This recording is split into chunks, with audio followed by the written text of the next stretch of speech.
And that become an issue. For majority of us, especially Nigerians now who are wallowing in poverty and are thinking that probably what has been generated and recovered could be used to advance their cost of living standard. Even though up to now, nobody can tell us exactly what the situation is. And then we become very, very confused. And then it put the issue of the anti-corruption war into a total chaos. Do you think it should be given another chance? It will become too personal. I think we have 170 million people and still counting. There are people who could even do even much better if being given the opportunity.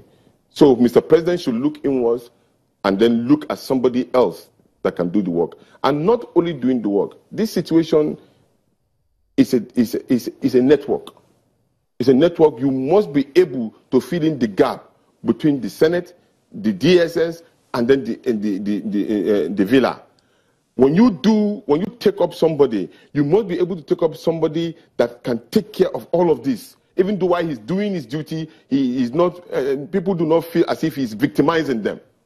I was going to ask you quickly about that conspiracy part, you know, because he also raised on the floor of the Senate that he touched on the credibility of the DSS. He said, do you find credible an institution that issues 2 reports on the same day on the same person? That is where I said there's conspiracy.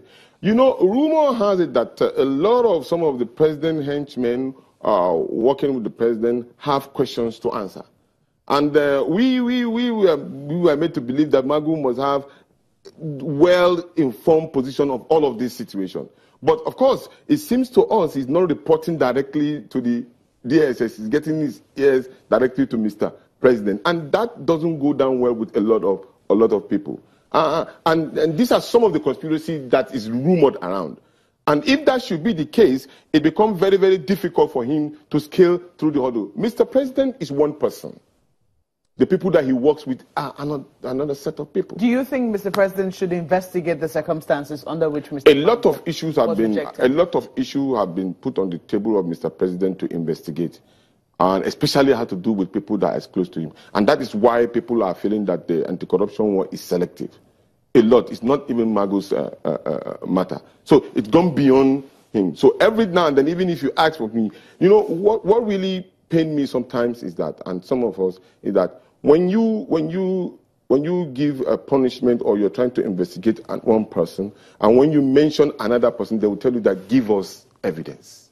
And even when the evidence are there, the evidence will not be subjected to a committee.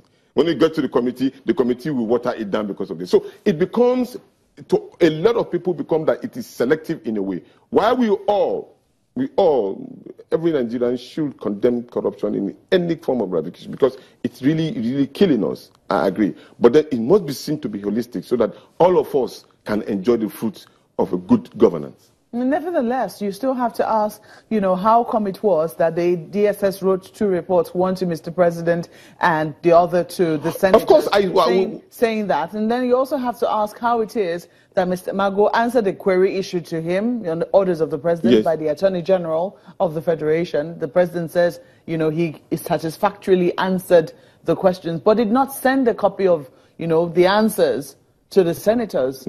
That's what becomes important. I agree with you that such matters should be investigated. It is good, even for the public, to know what really transpired, so that it will clear the air, because it puts a lot of question mark on this government when issues like this that are so very. I read because it was posted in the social media. I read some of the position that was raised by the DSS, and it becomes so clear to me that they are vehemently positioning that he is not qualified to be, and it becomes a very, very serious issue for a lot of people. So it is good that such matters are investigated, at least for clarity's sake. What do you think Mr. Mago should be doing now? He has been fortunate to have a depth of knowledge of what is going on as regard to issue of corruption. A lot of achievements and recovery were actually being made, at least publicly being stated, even though probably a lot of us are still wanting to see it on ground. But that has been achieved, and he has a depth of information. You cannot throw those particular information away.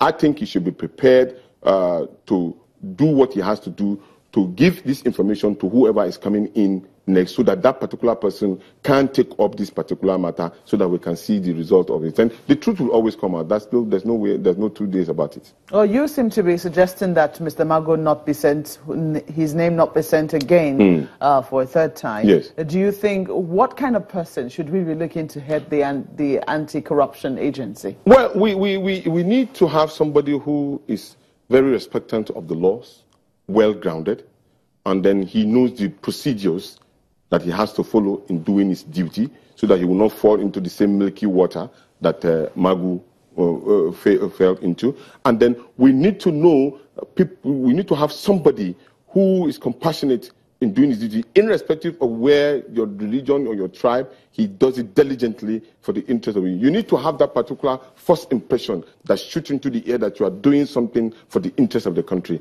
If we have such person at least close to that, I think the AFCC will be much stronger. How soon should we be saying that? Oh, it should be done as soon as possible, because there's no time to waste. Mr. President is facing the anti-corruption war solely. In fact, it is the major achievement of this particular presidency is in that regard. And I'm glad now that Mr. President probably has started listening to the Nigerian people when he just gave the order for this particular Paris refund to be shared to the governor, so that they can alleviate the suffering. Because for me, actually, is that the issue of Nigerian people is paramount.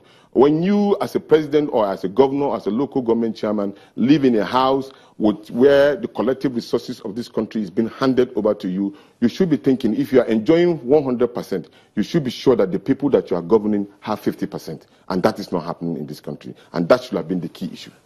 Well, at this point, I have to say, Mr. Yinusa Tanko, thank you so much for coming on Sunrise Daily. Thank you very much for having me. I'm speaking with Mr. Yinusa Tanko, who is the national chairman of National Conscience Party. We'll hand over now to my colleagues in Lagos.